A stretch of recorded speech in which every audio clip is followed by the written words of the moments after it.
Hi friends, welcome to our channel. இன்னைக்கு நம்ம ஒரு ஸ்வீட் ரெசிபி தான் பண்ண போகிறோம். ஸ்வீட்னா இது malpuan இதோட பேர். எங்கள் ஊர்லெல்லாம் மிக்க பேக்கரிகளில் இது கிடைக்கிது. அங்கே எப்படின்னு எனக்கு தெரியாது. அப்போ இன்றைக்கி நான் ஸ்வீட் பண்ணுறேன். உங்களுக்கெல்லாம் நீங்களாம் சாப்பிட்ருக்கீங்கன்னா கமெண்ட் பாக்ஸில் சொல்லுங்கள். இல்லைன்னா பண்ணி பார்த்து சாப்பிட்டு உங்கள் ஃபீட்பேக் எல்லாம் சொல்லணும். வீடியோ இஷ்டம் ஆகிடுச்சுன்னா உங்கள் ஃப்ரெண்ட்ஸ்க்கும் ஃபேமிலிக்கும் ஷேர் பண்ணணும், சப்ஸ்கிரைப் பண்ணணும், லைக் பண்ணணும். என் சேனல் புதுசாக பார்க்குறவங்களா இருந்தால் சப்ஸ்கிரைப் பண்ணி பெல் பட்டன் எனேபிள் பண்ணணும். அப்போ தான் நோட்டிஃபிகேஷன் கரெக்டாக கிடைக்கும். அதுபோல் சப்ஸ்கிரைப் பண்ணி லைக் பண்ணணும், கண்டிப்பாக சப்போர்ட் பண்ணணும். அப்போ இன்றைக்கி ஸ்வீட் ரெசிபிக்கு போகலாமா?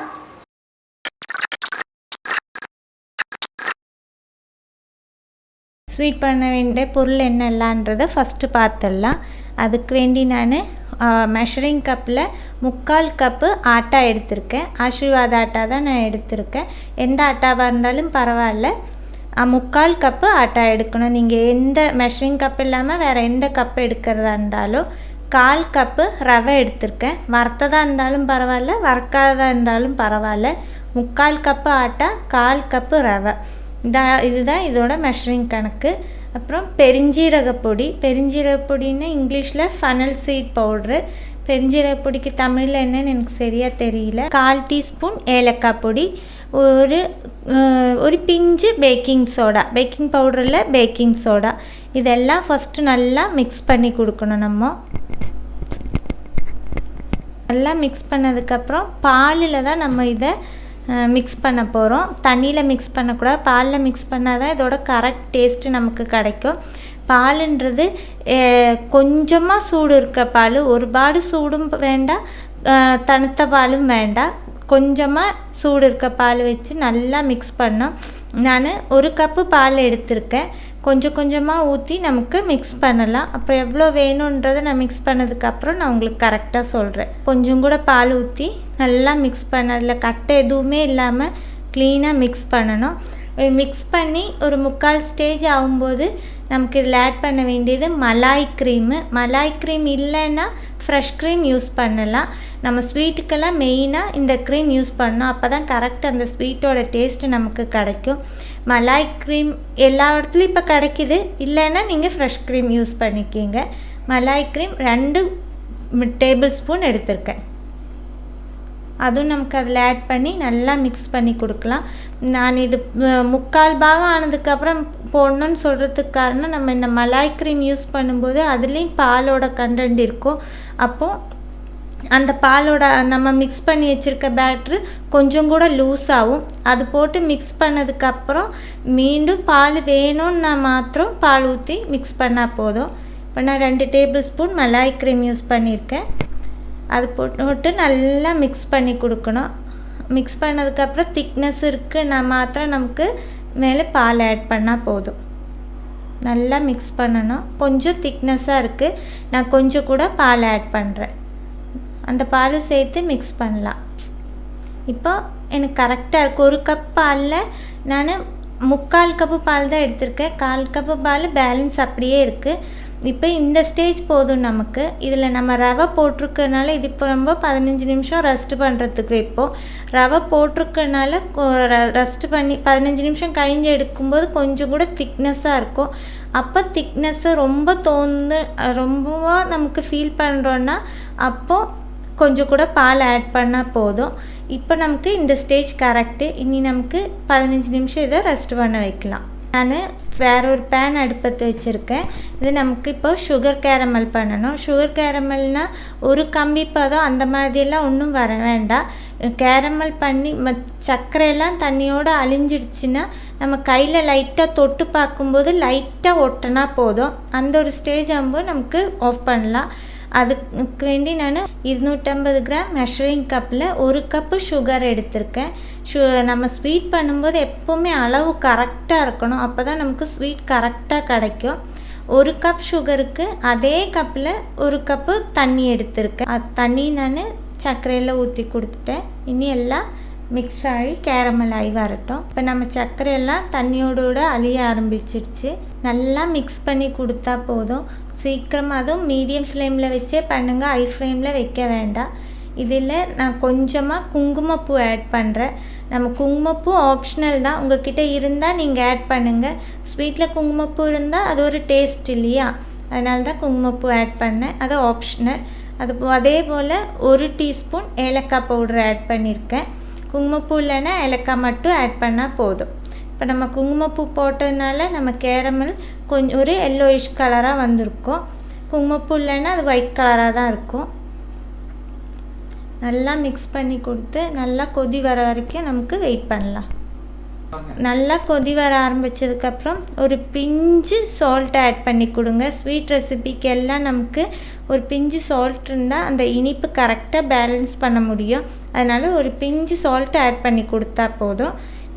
இனி நல்லா கொதி வரட்டும். இப்போது நல்லா கொதி வந்துடுச்சு. இந்த ஸ்டேஜில் நமக்கு ஒரு ஸ்பூனில் எடுத்து கொஞ்சமாக தொட்டு பார்க்கும்போது, நம்ம கையில் தொட்டு பார்க்கும்போது ஒட்டுற மாதிரி இருக்கும். அந்த ஸ்டேஜ் ஆயிடுச்சுன்னா நமக்கு ஃப்ளேம் ஆஃப் பண்ணலாம். இது கம்பி பதம்லாம் வரத்துக்கு விட்டுறாதீங்க, லைட்டாக கொஞ்சம் ஒட்டுறனா மாத்திரம் போதும். இப்போது கேரமல் எல்லாம் கரெக்டாக ரெடி ஆகிடுச்சு, ஒட்ட ஆரம்பிச்சிருச்சு. இப்போ நமக்கு இதை மாற்றி வச்சு வேற ஒரு பேன் அடுப்பில் வைக்கலாம். நான் வேற ஒரு பேன் அடுப்பில் வச்சு ஆயில் ஆட் பண்ணி கொடுத்துருக்கேன்.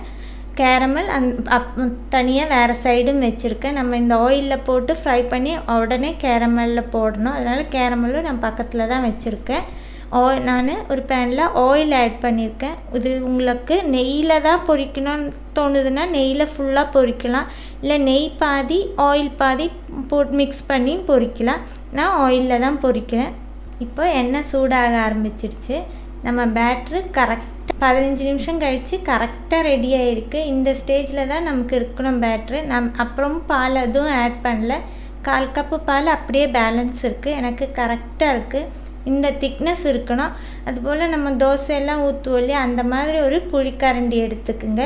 அதில் வச்சு எண்ணெய் நல்லா சூடாகும்போது நம்ம பேட்ரு ஊற்றி கொடுக்கணும். எப்போ ஊற்றி கொடுக்கும்போது பேட்ரு நல்லோன்னு மிக்ஸ் பண்ணிக்கிங்க.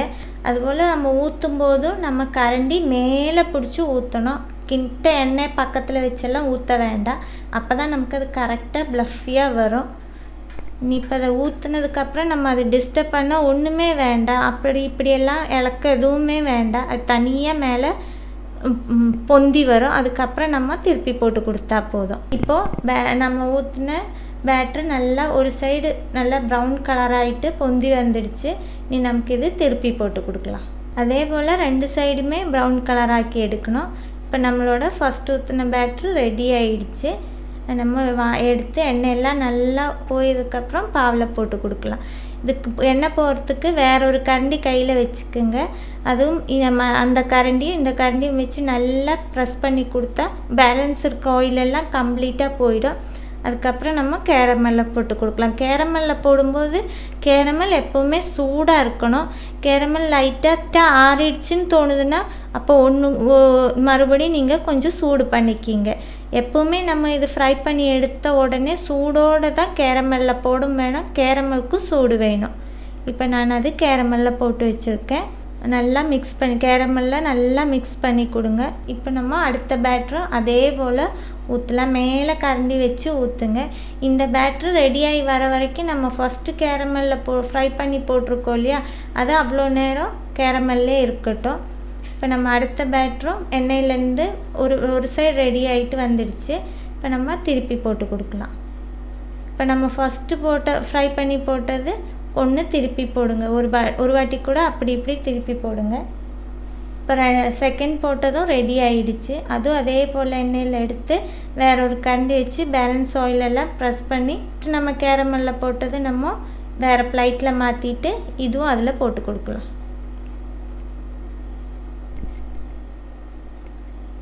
இப்போ நான் இதுவும் அதில் போட்டு கொடுத்து நல்லா ப்ரெஸ் பண்ணி கொடுங்க. அப்போ தான் கேரமல் மேலையெல்லாம் நல்லா பிடிக்கும்.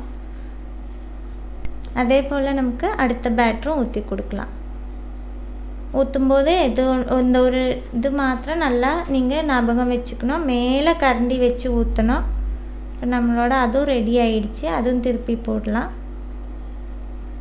இப்போ நான் அதுவும் ஃப்ரை பண்ணி எடுத்துட்டேன். அதுவும் கேரமலில் போட்டு கேரமல் ஆறிடுச்சுன்னு தோணுதுன்னா கொஞ்சம் சூடு பண்ணிக்கிங்க. எப்போவுமே சூடாக தான் நம்ம ஃப்ரை பண்ணதை கேரமலில் போடணும். கேரமலுக்கும் சூடு வேணும். அப்போ தான் நமக்கு அந்த கேரமல் கரெக்டாக நம்ம ஃப்ரை பண்ணதை அப்சர்வ் பண்ணும். அப்போது நான் இது போல் பேலன்ஸ் இருக்கிற பேட்டரெல்லாம் ஃப்ரை பண்ணி எடுத்துகிட்டு கொண்டு வந்து காமிக்கிறேன்.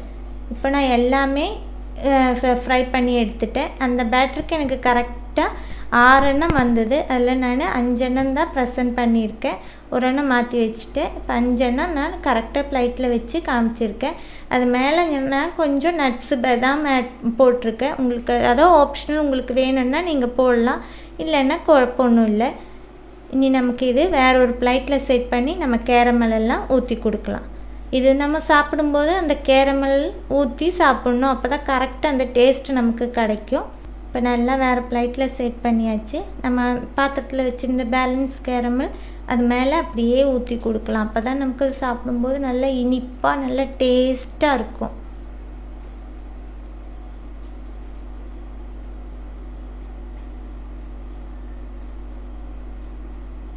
இப்போ எல்லா கேரமலும் ஊற்றியாச்சு. நான் கொஞ்சம் கூட பதாம் முதல்ல ப்ரெசன்ட் வீடியோக்கு வேண்டி வச்சு கொடுத்துருக்கேன். அது உங்களுக்கு வேணால் வச்சா போதும். எல்லோரும் ட்ரை பண்ணி பாருங்கள், நல்லா டேஸ்ட்டாக இருக்கும் இந்த ஸ்வீட்டு. ட்ரை பண்ணி உங்களுக்கு பிடிச்சிருந்ததுன்னா எனக்கு ஃபீட்பேக்கெல்லாம் சொல்லணும், சப்ஸ்கிரைப் பண்ணணும், லைக் பண்ணணும், மறக்காமல் சப்போர்ட் பண்ணணும். இப்போ புதிய ஒரு வீடியோவாக அடுத்த ரெசிப்பியில் பார்க்கலாம். See you, bye.